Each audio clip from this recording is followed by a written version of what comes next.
Hi, thanks for joining us today. This is Dee Dee Jones and Chris Loving Campos. We are talking about web design today. I brought along for a little holiday treat since we're almost at Halloween. Little Rexy here. I know a lot of you like to see Rex. So he That says costume hello is in so his awesome. little lobster suit, but I'm going to cut him free because he doesn't care about what you like. I wouldn't mind wearing a lobster suit like that. I think I could rock that. I I'd love one that size. What blew my mind is that little costume is actually kind of small for him, and he's like the tiniest dog I've ever owned for sure. So didn't think you could get them too small. So anyway, Chris, thanks for joining us here today. I Absolutely. Thank you for having me. told people that you were going to let us know all about what our web designers wish we knew. What is it we don't know as small business people with regard to our websites, but also our digital branding and our digital presence in general? Because that's kind of how I think of you. I know there's way more to you than that, but can we start there? If you could wave Absolutely. your magic wand, what would you make sure exactly all of small business owners would know? Absolutely. Well, I think when you're starting out building a website, or you have this vision to build your website, your vision that, you have your business and now there's all these other components to that, but your website is so important.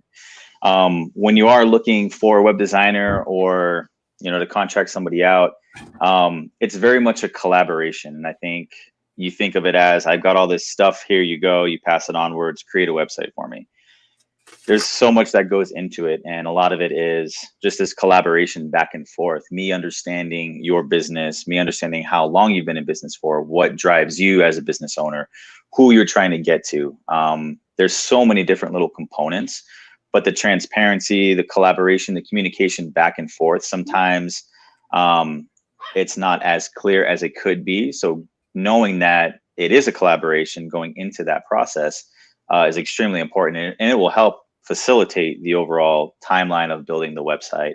And I think another thing too is that when you are good design, you can do good design pretty quickly. Great design takes time. And so as a designer too, it's when we're designing websites, when we're kind of going through the way that our eye reads data, left to right, up or down, or up to down, upward, up part of the screen, then down, kind of piecing all of these components together. When I'm working on a site, it can take, usually I'll have a good idea of what the site's going to be laid out and what it's going to look like within a couple of days. But then I'll come back to it. I'll let it sit for a day without even looking at anything. I'll come back to it with a fresh set of eyes, and I see something different that I want to do, or something that I want to change on the site. And sometimes when you just build it and then shoot it off, that's where there's no communication, or there's no collaboration. I want to send it off to you. Yeah. One size Yeah. fit all sort of thing. Yeah, exactly. So there's a lot that goes into it, but obviously having all the content, having the imagery, having some of that ready to go, or the idea of what that is, helps me sort of direct, okay, let's get some more of this type of imagery, or let's look at your copy, your content, and let's go ahead and maybe make some changes to it. It's all about a vision. You're telling a story on your website. You've got a couple of seconds to attract the attention of a potential customer. So you want to make sure that, you've got something that's captivating there for them to read, or for them to, be inspired by, and then that will lead them down the rest of the page to digest your content. That makes perfect sense. But as a non-creative person, when someone says, be sure you know ahead of time what your story is, I sort of freeze up. How do you help who are the truly non-creative types? Think lawyers, accountants, etc. Yeah. So when we started our business, that was one of the things that we realized is, we're designers, we're creatives, we know how all these pieces and components come together, but the average person may not know how to do that, or the person in a more analytical field might not know how to do that. So we actually have a formula, or not formula, a questionnaire that sort of guides the process, where we basically break down every single little thing: who you are, what's your business. It's almost like a dumbed down version of a business plan, but in a creative sort of environment, where come down distilled. You get down to the important stuff. Like what are some words that you are inspired by? What inspires you? What's your favorite color? What are some things, if you could think of 5 words, what would you want your website to exude in those 5 words: excitement, Oh, I like that. lead generation, little things like that. So then me as a designer, I take that and then I can say, okay, this is the style that they're going for. They want super minimalistic site and they want the focus to be on their projects, if it's an architecture studio or firm, they want it to be their photos that has more of the more of the draw to, or where someone like you have great information, you have a wealth of knowledge, so we're going to go ahead and put some little pieces of information. We're going to link up your YouTube page and get some videos streaming right on the main part of your website, so that people can, as they come to you, you're already giving all this free and valuable information out there to them. It creates value to them. It shows that you're an expert in your area, and it's going to make it much easier for them to reach out to you and say, hey, Didi, let's work together. So little things like that. So those questionnaires are super important. So what's the wildest keyword or evoke? I would say a hard one that we get a lot of is, I want the website to pop. Oh, okay, so yeah, making it pop. So then naturally I kind of like to play along. So then I'll ask, all right, are we talking like a champagne bottle pop, or are we talking like fireworks, like that kind of pop? Or are we talking a gunshot pop? Because then I can kind of take those ideas around what that means and then take it into an actual form. But it's been, usually like, oh, I want it to be, I want it to look nice. I want the navigation to be really clear. I want it to look timeless. That's always an interesting one, timeless, because your website is always evolving. So it is, yeah. And that's another thing too, is that when you think of putting a website out there, it's just not one and done. The website's there, it sits there forever. I've redesigned our website probably 8 or 9 times. Obviously, it's a lot easier for me to do that as a web designer, but I'm constantly needing to change and evolve it and make sure the story that we're telling is still relevant to the time that we're in. We've had clients, that, and for smaller businesses, depending upon what the industry is, it might not make sense to redo it. But one of those first sites that we designed in 2008, the content is still the same, but it works for that person's particular industry. For other people, not so much. You have to make sure that you're constantly updating the content, constantly changing out the images. Maybe you theme it based on seasons or something like that. So there's a lot of different components to think about as well. Yeah, I had somebody go, I did my original site maybe 05, maybe 04, pretty long time ago. And when it was time to redo it a few years ago, they said, in the financial advisor world, sometimes an old site is better because it means you've been around and have credibility. Now, that didn't stop me, and my site's much better than it ever was. But it was it's like, that's a backwards way of looking at it. Ever hear anybody suggest doing an old-fashioned site? No. Yeah. No. Okay. And I would not recommend doing an old-fashioned site. Not at all. Especially too, because we've got these little devices right here. Right. This has changed everything with web design. The whole above the fold, below the fold thing isn't really as relevant as it used to be. It's easy to scroll through. Yeah. We consume most of our information on this. 70% of the data that we consume comes from mobile traffic. So yeah, and it was completely different, obviously, many, many years ago. And so now when you're designing a site, like I still always design the desktop version of the site first, because you can see it better in its entirety and how it will flow. But then after I've got all of the different components built out there and I understand how the flow is on desktop, then we start making the adjustments for mobile. And so once, And so do you integrate commerce as part of the service that you provide for folks? So what's that look like? Yeah, so we've done a lot of, we primarily use WordPress, but we built things in Squarespace and some of like the template builder type websites. The problem with those though is that you're basically leasing instead of owning the site. So the second you're unhappy or not satisfied and you try to move your site somewhere, you can't. You can copy your information, your photos, all that sort of stuff, but you have to rebuild the website. So we always recommend WordPress because it is one of the more popular content management systems that are out there. And within that system, there are so many plugins that can enhance the functionality of your site, like e-commerce. We've done paywalls for people where they have subscriber videos. So we've got a client that's a yoga instructor, And when the shutdown happened, they needed to pivot because they were teaching in a studio about 26 classes a week, full-time gig for them, to basically zero. This was before everyone was figuring out the live stream stuff. So she said, hey, I need to get a membership installed on my site. I need to get some videos back there so that I can kind of keep my people that are coming to me still engaged. So we created basically like Netflix, basically a subscription-based website for her. Oh, that's yeah, and we've done things like digital books where we can limit the amount of downloads that somebody has if they have a membership to a site. This is the Science of Mind and Archives and Library Foundation up in Genesee Park. And so we've got about 2,000 different items on that website. And the membership, we can have people only download or read up to 20, or based upon the tier of the membership is up to like 20 or so downloads. But little like things like that, WordPress is so good because it makes it easy, it's secure. We can install SSL certificates on the site. So whenever you're doing any sort of monetary transaction or a customer's paying for something on your site, you're protected, they're protected, it's encrypted.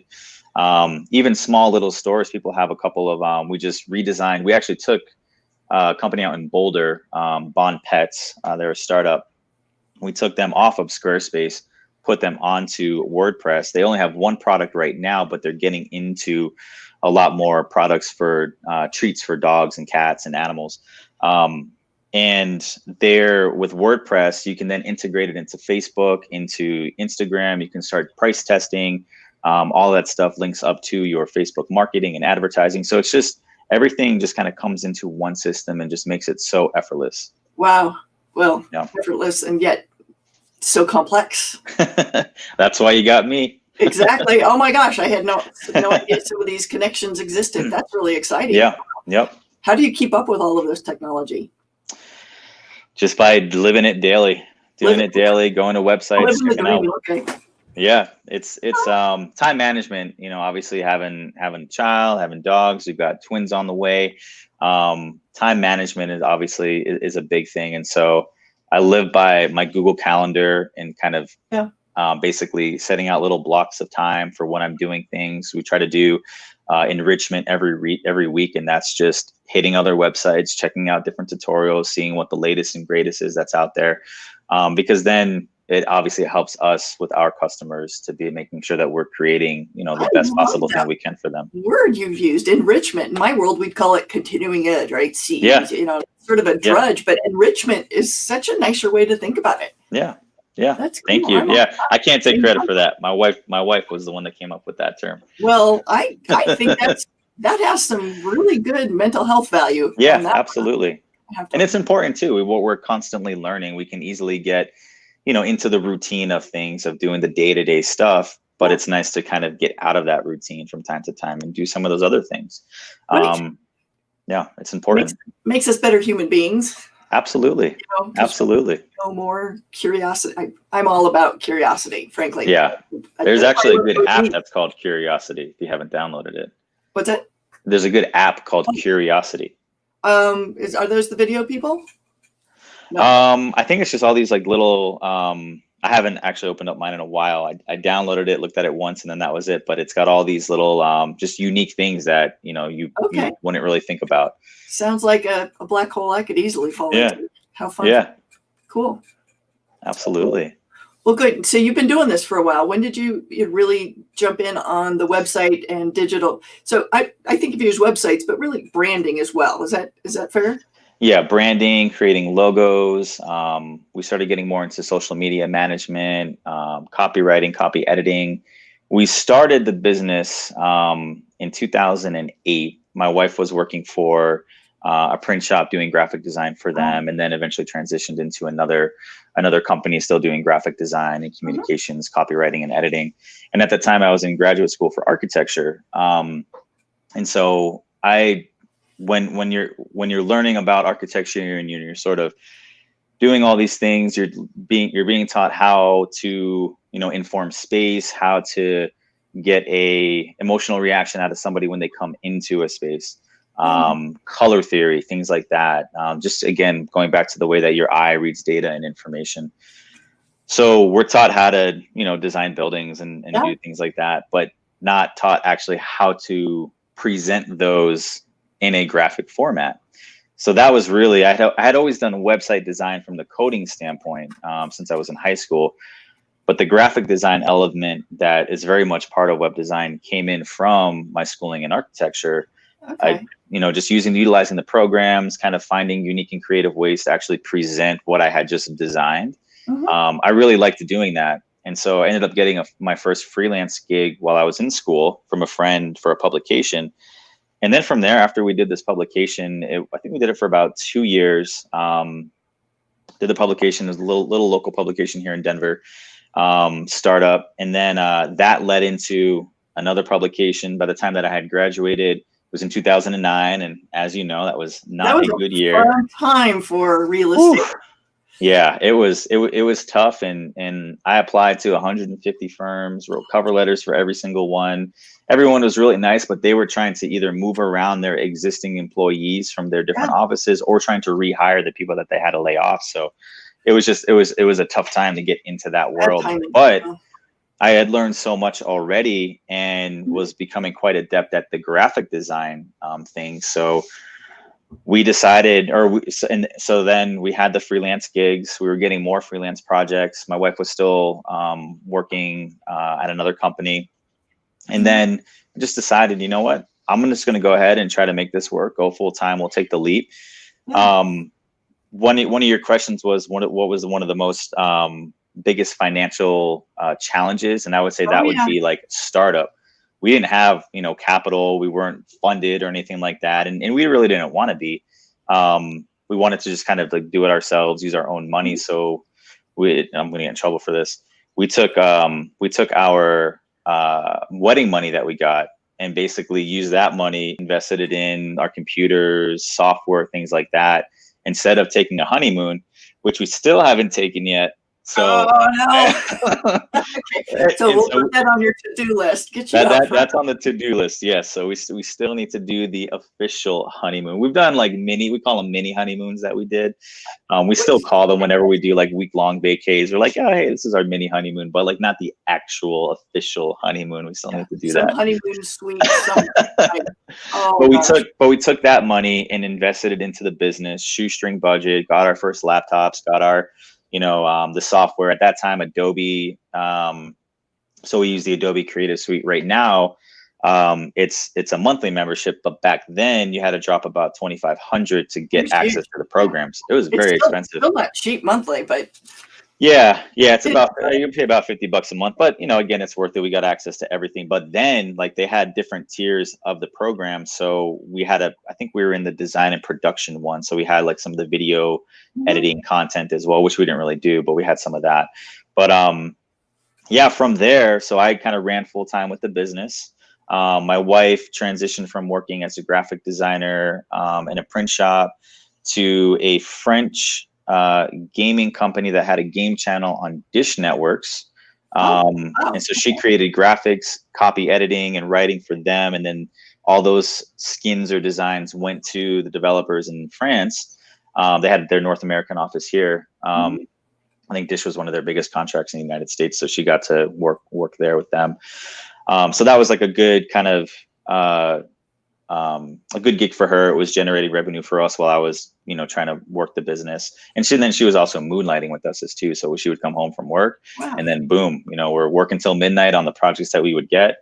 And then in 2010, she got a gig with the General Services Administration. So working for the federal government at the Denver Federal Center. And it was one of those things we were both kind of about to go full time with the business. And then this opportunity came by, and it was just one of those things where it's like, well, it's hard to do this because we're down here, or we can have somebody way up here while this one kind of comes back up. And so we decided that was just, it was too good with the benefits and that sort of thing, and the experience that she would get from that to eventually, the overall goal was to bring it back into our business. And she's back in the business now, right? Back in the business now. So we actually flip-flopped. So she worked there for 5 years. Our daughter was born in, I guess it was earlier. I think it was 2013 she worked there, because our daughter was born in 2015. It must have been earlier.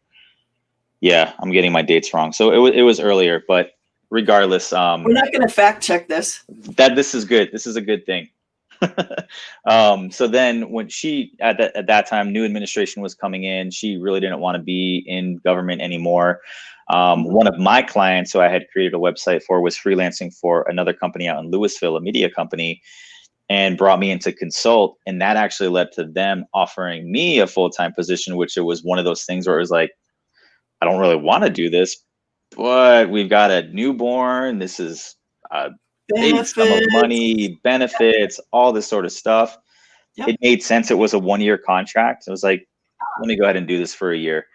Got a great amount of experience from them, working with them. And that was a lot more layout. I managed their website. We were getting about 1 million hits a month because they had an editorial department, a media department. And it was basically the active outdoor lifestyle industry. So we did reviews on just different products like Patagonia, new technology coming out, skis, snowboards, everything. So it was a really huge and really fun place to work.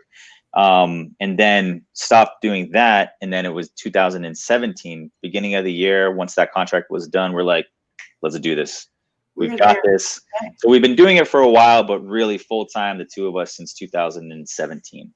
It sounds like the two of you bring an amazing scope of skill and experience to the folks that you work with. That's really exciting. And that's what we try to promote too, is that, yes, we can create an amazing website for you. Yes, we can do your graphic design. We can do your copywriting and editing. We can manage your social media. We can create those posts. So we try to be, as my wife would say, we're like a creative Swiss Army knife. There's just so many different functions and things that we can do. Yeah, you need that in your logo. Yeah, we could try to fit that in there somehow. Oh, funny. So when folks, what kind of folks are seeking you out these days? Everybody, really. A lot of startups, even established corporations. I've got a pretty big network of people that I've either worked with or in the past I've worked for, that I've stayed in contact with. And as you know, just people kind of move and do different things. So I always try to stay in contact with everybody. So we do definitely a lot of startups.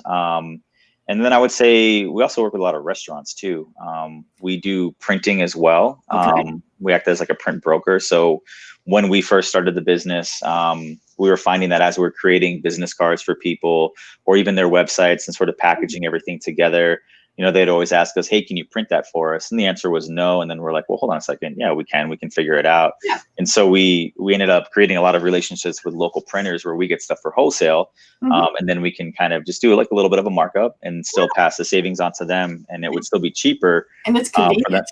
And it's exactly. I don't want to have to talk to a printer because that's another language I need to know. Yeah, and then we're doing all the pre-press printing setup, making sure that the colors are correct so that, when they actually print it, it doesn't look, blues and yellows can change with, just one little setting. So making sure that all of that is in order. So we try to facilitate all that, all of that stuff for our clients. So when someone's working with a web designer, I imagine there's hourly and then there's ongoing or there's project fees. How do you like to work? Yeah. So we kind of do it. We sort of do like a flat rate to get the website set up, the structure, the navigation, the colors, the typography. Huge. And then from there, we charge on a per page basis. Or now we've been kind of changing it to because of like the long scroll websites or the constant scrolling. We've kind of had to modify the pricing a little bit for that. We also do with existing websites, we just do hourly, kind of depending upon what you need. We can kind of give you a flat rate, and we just kind of base that on the amount of time that it would take us. Another thing we started doing, we had a contract with WPT, the World Poker Tour. Cool. And so we worked as their graphic designer for one of their brands, WPT Deep Stacks. Long story short, met an awesome friend of mine. He's doing some other stuff now, but met him a couple years ago, and he was starting a mid-major poker tour. So these are like buy-ins that are anywhere from like $50 to $1,000 buy-ins, things like that. Some of the other ones are, if you've ever watched any of the poker things, like there's $1 million buy-ins, $50,000 buy. Like it's very different now with COVID, but very, very interesting and cool industry. But we basically did all of their graphic design for their North American tours, so all the stops within the United States, Canada. We did stuff in Europe, Asia, South Africa. So that was a lot of fun. Yeah. I forgot what the original question was. I can't remember where I was going with I was that. just asking how, as a company, and I need this kind of stuff, what do I expect? Is it a bundled service? Is it? That's right. That's right. So Yeah. that's where I was going with that. So with them, what we ended up doing was, because they had some other needs too. They needed help with doing website stuff, with archiving blog posts and videos. So we ended up doing what we call monthly managed marketing support, where we essentially acted as that specific brand's marketing team. So we dedicated a certain amount of hours each month to their website updates and maintenance, to their social media help and presence, to all of the different flyers, the table felts that we would design, the digital billboards. So instead of it just being one thing, kind of breaking it up into a bunch of different things, and it would always change each month. Maybe 1 month they didn't need any website stuff, so it was all just on the social media and graphic design creation. Other months it was heavy on, they had like 10 stops in 1 month, so we had to get all of this stuff created. So we kind of have different sort of packages, from hourly to flat rates to dedicating a set number of hours to your business each month. You can scale to the business size, Absolutely. Resources, and needs. Yeah. Okay. We have lower rates for not-for-profits, and then startups are at a rate, and then the next step up would be established businesses, 3 or 2 years or older. I think the startups would be hard work. It's nice that you give them a little leg up. Yeah. Well, we've been there, so we want to help out. Haven't we all? Yeah, absolutely. Yeah, absolutely. Cool. So what does your crystal ball tell us about digital marketing in the future?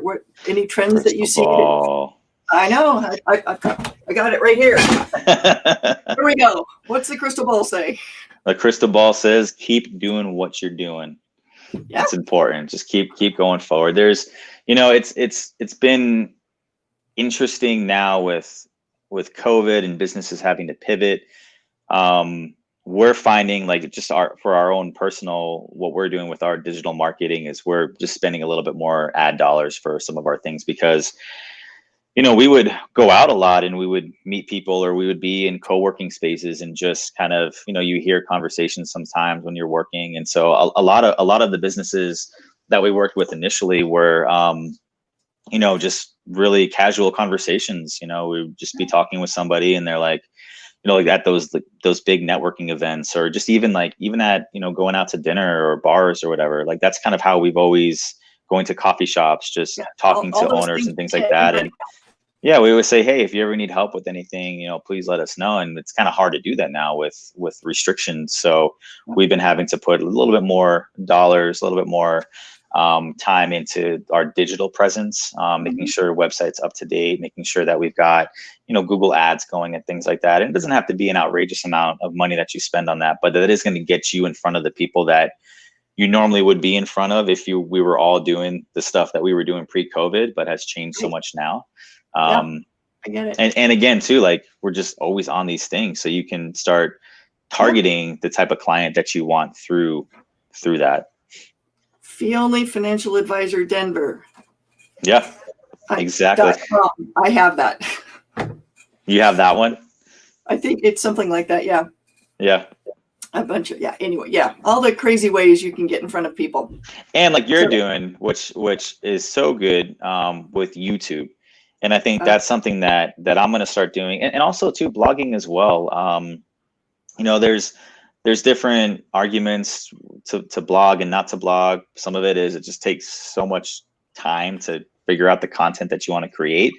It does. But when you think of this, when you're online and you're Googling something, where do you normally get redirected to for an answer? A blog post.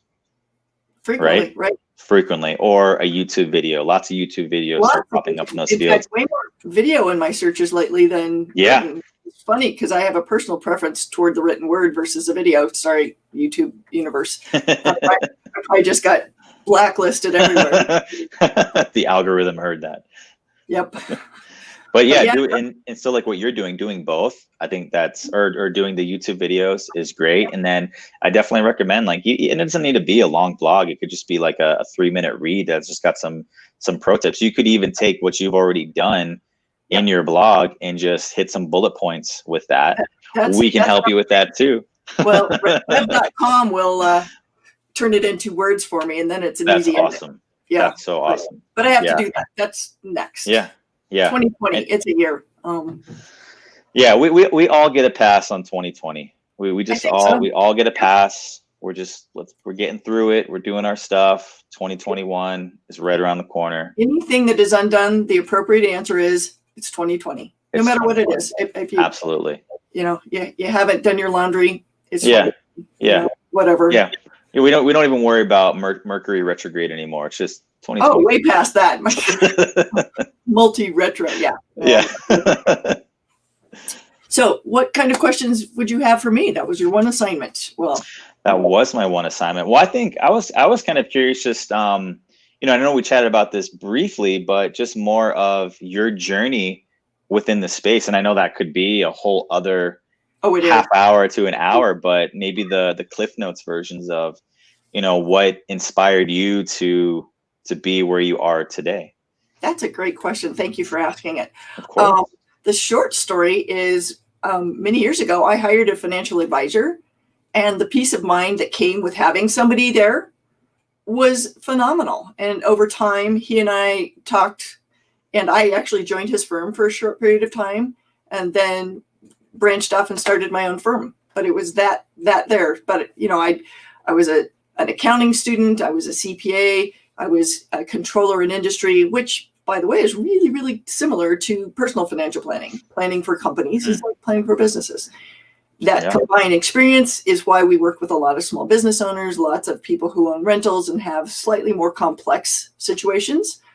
And being a woman in this industry is a real advantage, I think, because there aren't very many women. We're maybe absolutely 15 to 20% of folks out there doing it are women. So being a CPA, being a woman gives us a wonderful way to really, really relate with the folks that we work with. And I would say in the last year that 80% of our inquiries have been women. Sometimes it's couples, but it's usually reaching out. And it's reverse sexism, and I feel a little bad about it in some ways. But if someone's more comfortable with X, we're providing that particular X. Right.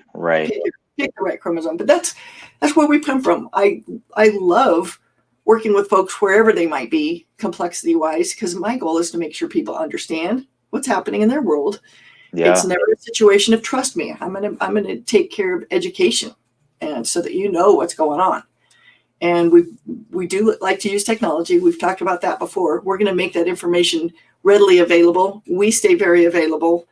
We tie it in with tax prep. And so it's a lovely feedback loop of investment management. That's awesome. And tax prep. So, and it's like, it's an all-in-one sort of thing too. It is. It's very much. You show up and we help you understand it. We package it together and we make the pieces work together. And I think that's something you and I have in common big time. Absolutely. How do you make all those components hang together in a cohesive way for now and into the future? That's what I was asking, what do we need in the future? What's going on? I know I used to hand out brochures. I haven't handed out a brochure in years. I haven't business cards. I like since the shutdown. I've handed out one business card, and it was to I teach yoga on the side, and it was to a yoga student who knew that I did web design and things like that. But I haven't been able to pass out business cards. No, I haven't either. Now that you mention it, so printing is going to look very different in the future too. It is. And that's what we've noticed. It's been more on the social media side and less on the printing side. Right. Yeah. And our world doing taxes, this with COVID, we were able to go 95% paper free. Wow. It was all non-contact. You could drop off your stuff, you upload it. We can prepare it. We can have a meeting like this. We get it all done. There's electronic signing. It was a very different experience, but I think people liked it. It was easier to be responsive. People could do it more at their own pace or at 10 o'clock at night if they like. That's the other thing is the flexibility in our technological world has just changed so much. And absolutely. I love it myself. I know there's some folks find it frustrating. honor and acknowledge that. We'll do our best to help make it easy for them. Yeah. And I've always enjoyed that too, is just having the flexibility in the schedule where, there are some times where, I'm in the traditional 9 to 5 sort of thing, but then I'm doing stuff, 10, 11 o'clock at night or early in the morning. Twins coming. I can speak from I know. experience. There were weird hours of the day that I was wishing I could do certain things. Yep. So I was going to ask you one other question that came to mind when you were talking, when you mentioned taxes. And maybe, for the other small businesses that are out there, this could be a useful information for them. I know it would be for me. With the PPP, there's so much information that's coming out, and it's constantly changing. And I've been holding off on submitting my forgiveness application because it seems like every week when I check, there's some sort of new requirement or new thing that comes out. And I would wait. Be patient. Continue to wait. Okay. As we're recording this, if you're watching it later, the election results are just days away. That could influence how some of this shapes out. There's just so many changes going on right now. I think patience, as much as I know you'd just like to get the paperwork and get it off your desk and be forgiven and done, you run the risk of having to do it more than once. Okay. Or having things come back. If you can just chill, hang out, check in about another 2 weeks, see what happens then. I can do that. Yeah. I was in a tax seminar yesterday, the Tax Cut and Jobs Act that was enacted 2 years ago. They still haven't finalized all the regulations around that. Right. And so to have the regulations around this done by now is kind of a tall order given everything else that's going on. I don't want to give them a complete pass, but it wasn't handled well. I'll be honest. A lot of people who should have gotten the money couldn't get at it. A lot of people who got it maybe shouldn't have, Right. So there's issues there. It'll be interesting to shake it out. I'm not sure we had a lot of choices. I think it kind of had to happen, but I hope we can put elements in place so that we could do this better in the future. Absolutely. One thing is, weirdly, we need to fund the IRS a little better. Yes. I know I don't know if that's a popular idea or not, but boy, from my point of view, I would really like to see them be better funded and be a respected place to work. Because the really smart folks aren't going to the, I don't want to say that globally, but there's a lot of incentive for the smart people to not be at the IRS. Right. I would like to see that change, in our society. We would be served so much better by a well-run organization there. So absolutely, that's my soapbox for the day. I try not to do that. That one, our lives would all be easier if that particular organization were better funded and ran better. So I agree, and I see that definitely. Yep. So so on the PPP, hang tough. All right. And regardless of how the elections shake out, I wouldn't be terribly surprised if we saw some more small business assistance, which would be good. I think there's a lot of folks who need it. I feel lucky we're not in that particular situation, but the folks who run the in-person, the personal trainers, the restaurants. A lot of what they call them, the gig workers, right? The gig workers too. Yep. Absolutely. They need some help too. Just keep the wheels running of the economy. We don't want them to come to a screeching halt. Very hard to get them back up. No, I think that we all kind of saw what that did, and it was an unfortunate experiment, and it did not work. We had a lot of clients that shut down, and 2 weeks ago I had a client reach out and say, "Hey, I gotta take the website down. I had to close my restaurant." I'm just like, oh. I'm sorry to hear that. Yeah, it's a bummer, and that's happening everywhere. That's happening in so many places. That's where we need another round of PPP. Absolutely, yeah. Help. While I maybe don't want a bunch of people in his restaurant, science maybe, I do want him to stay in business, and I'm happy to make that happen if it were in my power. Absolutely. I don't have politicians going, so Dee Dee, what do you think we should do? But I have opinions anyway. Yeah. Well, Chris, thank you so much for joining me today. This is absolutely, Dee Dee. Thank you for the invitation. Great information for small business folks out there on how to think about that web presence. Some things to think about. I like the 5 words that you want your website to evoke. I think if you can show up on your doorstep with a good idea of that, I bet that would really pave the way to an amazing experience. Knock it out of the park. Absolutely. I bet you do all the time. Oh, Well, thank you, Dee Dee. awesome. Well, thank you Have so a much. great Halloween. We will see you soon. And That sounds thank you all wonderful. for joining us today. It's been a delight having you. We're here live Mondays, Wednesdays, and Fridays at noon. Join us anytime. Thanks. Thank you, everybody.